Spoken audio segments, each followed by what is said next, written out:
Vous connaissez l'histoire du cordonnier le plus mal chaussé?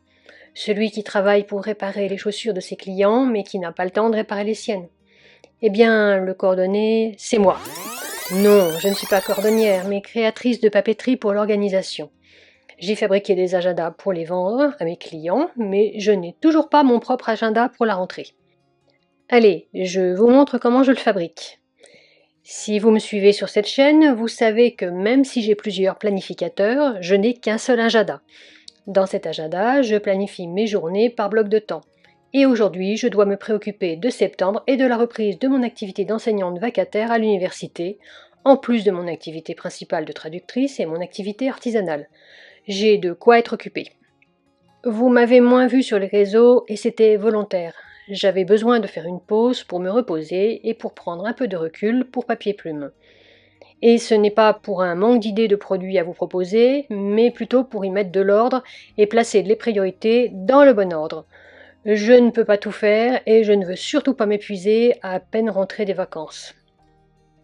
C'est pourquoi j'ai besoin de ce nouvel agenda pour voir plus loin et y placer tout ce dont j'ai besoin en amont. Mes points importants, ce sont mes cours que je ne peux pas trop bouger et je n'ai choisi de n'aller à la fac qu'une fois par semaine pour gagner du temps de transport. Et à cela s'ajoute désormais mon activité artisanale.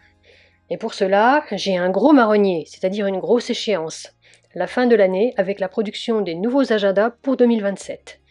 En fait, ce n'est pas vraiment pour la fin de l'année, mais plutôt pour la fin septembre, pour avoir le temps de produire les carnets et les inserts et de vous les proposer à la vente dès octobre.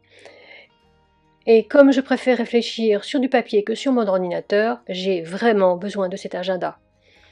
Je suis donc en train de créer les inserts qui iront dans mon filofax que j'ai depuis longtemps. Cet agenda, c'est le pilier de mon organisation. Le format personnel me permet de l'emmener facilement avec moi pour y noter d'éventuels rendez-vous. Les rendez-vous importants sont également reportés dans mon agenda numérique.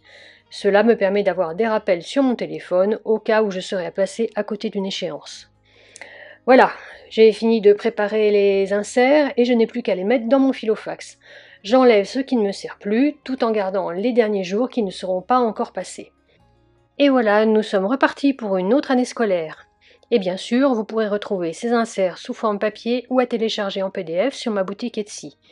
Et si vous voulez me suivre dans le développement de Papier Plume et voir comment je gère 3 activités différentes en même temps, abonnez-vous!